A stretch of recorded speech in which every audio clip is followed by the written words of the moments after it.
Hello guys, আসসালামু আলাইকুম। সবাই কেমন আছেন? আশা করি সবাই অনেক ভালো আছেন। আপনাদের দোয়া ও ভালোবাসায় আমিও ভালো আছি। তো আজকের ব্লগটা হচ্ছে ছোট বড় সব ভাই ব্রাদার একসাথে ঘুরতে বের হলাম অনেক দিন পর। তারপর ঘুরতে ঘুরতে চলে আসলাম পাহাড়ের মতো অনেক উঁচু একটা জায়গার মধ্যে। তারপর সবাই বলতেছে যে চলো এখানে উঠে দেখে আসি উপরে কি আছে। তারপর সবাই মিলে উপরে আসলাম। এখানে ওঠার পর ওরা বলতেছে আরো নাকি উঁচাই উঠবে। ওই যে দেখেন দৌড়াদৌড়ি করে সবাই উপরে উঠতেছে। তারপর সবাই উপরে ওঠার পরে একটু ঘোরাঘুরি করলাম। আর বিশেষ করে মনে করেন জায়গাগুলা দেখতে অনেকটাই সুন্দর। তো চাইলে আপনারা ওখানে ঘুরতে আসতে পারেন। আর গাইস, জায়গাটার নাম আমি বলবো না, যদি কেউ চিনে থাকেন তাহলে কমেন্টে বলে যাবেন। এইখানে ঘোরাঘুরি করা শেষ করে এখন চলে যাব অন্য একটা জায়গায়, যার জন্য এক এক করে সবাই গাড়িতে উঠে পড়লাম। প্রায় 40 মিনিটের মতো গাড়ি চালানোর পরে এসে পৌঁছলাম সেই জায়গায়, যে জায়গার কথা একটু আগে আপনাদেরকে বলেছিলাম। ওই যে সামনে দেখতে পারতেছেন পাহাড় দেখা যায়, আর এই দিক দিয়ে কিছু গাছপালা আছে। আর ওই যে দেখতেছেন সবাই গাড়ি রাখছে ওই জায়গায় আমাদের গাড়িটা রাইখা।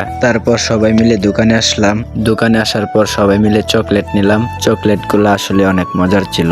তারপর চকলেট খেতে খেতে আমরা এদিকে একটু ঘোরাঘুরি করতেছিলাম। ঘুরতে ঘুরতে একটু সামনে আগাচ্ছিলাম। সামনে আগানোর পর ভাবলাম উপরের ব্যাকগ্রাউন্ডটাও একটু দেখি। তারপর অনেকক্ষণ ঘোরাঘুরি করার পর একটা ক্যামেরাম্যান দেখতে পেলাম। তারপর ক্যামেরাম্যান ভাইয়াটার কাছে গিয়ে জিগাইলাম, আচ্ছা ভাইয়া, ছবির পার পিস কত টাকা? তো উনি বললো যে 10 টাকা। তারপর ওইখানে কিছু পিক নিয়ে চলে আসলাম ঝালমুড়ির দোকানে ঝালমুড়ি খাওয়ার জন্য।